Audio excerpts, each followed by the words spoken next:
Good morning, everybody.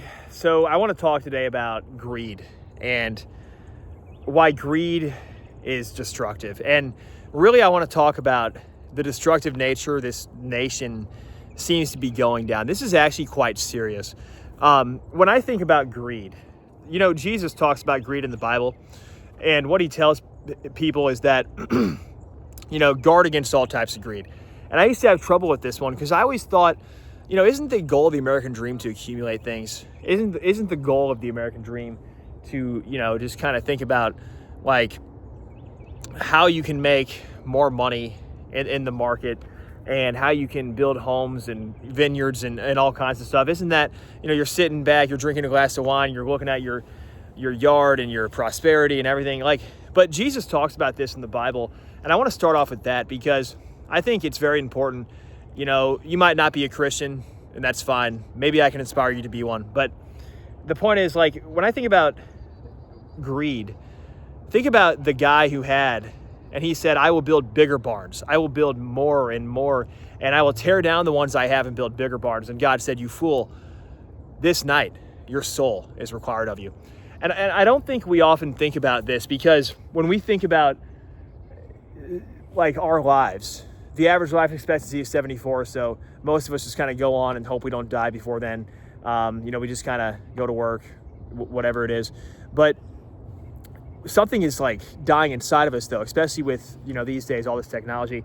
And then we look on social media and all these people are on these mega yachts and we're not, right? We're not on these mega yachts. We're not in these mansions. We're living in a basic 1-bedroom apartment. Or maybe we have a small family home, but it's nothing compared to the celebrity lives that we're seeing these people live, and it makes us jealous. And what happens is we end up envying those who have more than us, and then they seem like they're showing off and all that. And, it's just very destructive all around. And so it motivates people in the wrong ways. And what happens is that when a nation depends on its greed to maintain its status, and that's essentially what's happening. If you look at the top 7 companies, I made a video about the top 7 AI companies, the Magnificent 7, NVIDIA, Amazon, Google, Meta, all the big dogs, Apple, right? There's 2 other ones, but the point is, if you look at all these companies and you think about if this bubble, right, you can call it a bubble, but if this thing collapsed that these companies have built, if this Magnificent 7 fiasco, I call it a circle jerk. I've made previous videos about it being a circle jerk of 7 companies going around and basically handing money to each other left and right.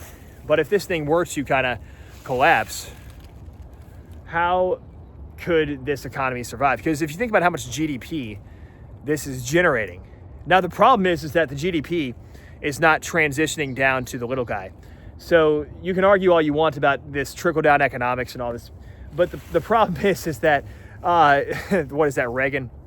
The problem is that when you look at the fact that none of this is being redistributed, this is just being consolidated in the hands of a very few people. And literally, when I say a few people, I mean it, because most of this is just being consolidated between the top AI companies. And so what happens is that the money starts sloshing around, everybody gets rich, but somebody is going to be left holding the bag. And there is a large game of musical chairs being played right now. And, people often don't think about this, but greed always results in destruction. It does. And I've been through it myself. I got greedy in 2021 when I could have made a lot more money than I did, only because I had to learn a hard lesson. And I learned the hard lesson by not selling when I was up massively. And when you think about how you can learn from my experience and how you cannot repeat the same mistakes, and I make these videos often to help out with that as well, is think about how you can take your portfolio. For example, if you're invested in NVIDIA and you're up 2,000%, I'm not telling you to sell. I'm not your financial advisor, but you might want to talk to one or consider for your own, if you're managing your own portfolio, hey, maybe this would not be a bad idea to take some off the table. Maybe not all of it, but maybe take some off the table. Okay, fair enough, right? Like, but these are things that you have to decide for your own portfolio based upon your risk tolerance and investing goals.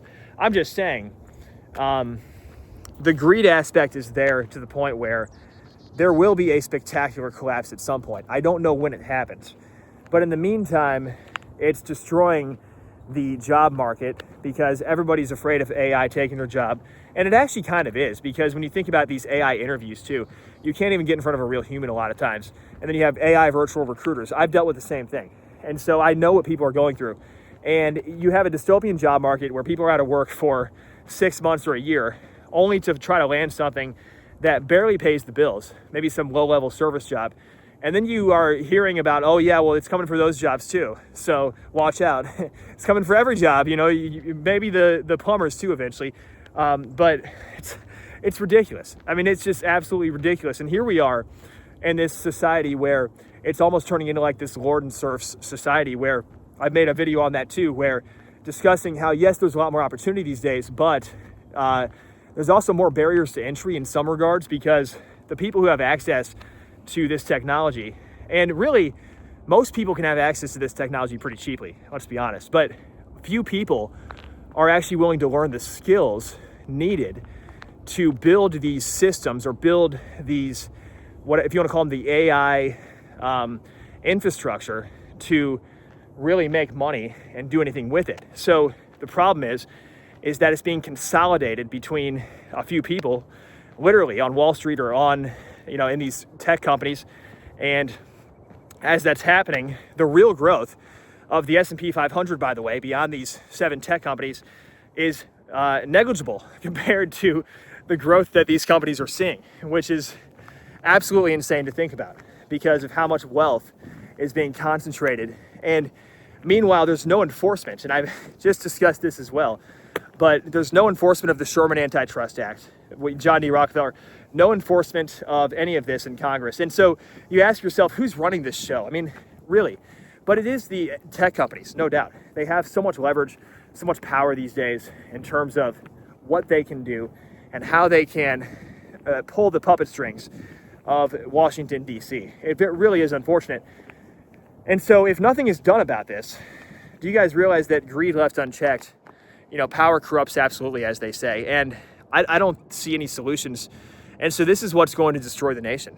I mean, if you think about riots in the streets, when people can't feed their families and there's no universal basic income and people are not able to, and I'm not saying this is going to happen tomorrow. And I think that's kind of why companies might be hesitant also to lay people off, because they know that there's going to be a big fallout of, and it's already happening, as you see. Like, you're already seeing 14,000 people, for example, getting laid off by Amazon as they post record profits.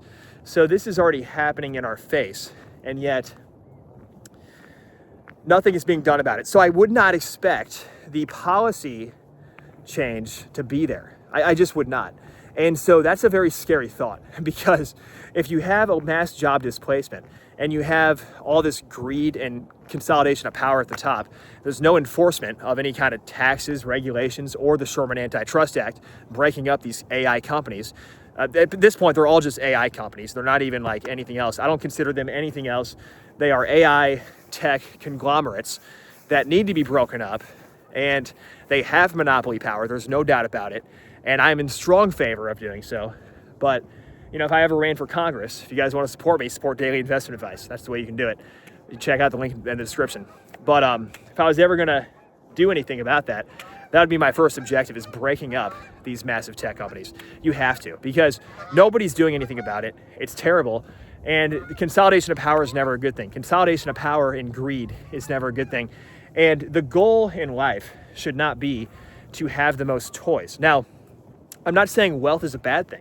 I'm not saying, and nobody should think I'm sitting here saying we should go into communism, but there needs to be some regulation and some taxes, because at the same time, if you don't have that, then you just have the Wild West, and these companies will do whatever they want, and they will get away with whatever they want because they know they can. It's just human nature. And so if you give power to a select few group of individuals, why would they want to give that power away? It doesn't make any sense. They're already living in their mansions. Speaking of which, I'll show you one here. But they're already living in their mansions. and probably a lot bigger than this one too. But the point is, like, if you think about what that means for society, as the average person is getting laid off and is literally hitting the streets, as we see right now, and meanwhile they are living in their homes about 10 times the size of this one. I mean, this is what I love about capitalism, owning a home like this. But when you have these guys who are raping and pillaging the economy in bed with our government, getting all this money, and they're not held accountable for anything, and all the wealth is being consolidated between them, that's when I have a problem. And so we need to do something about this. We do. Because otherwise, the greed of Babylon will destroy the nation. It will.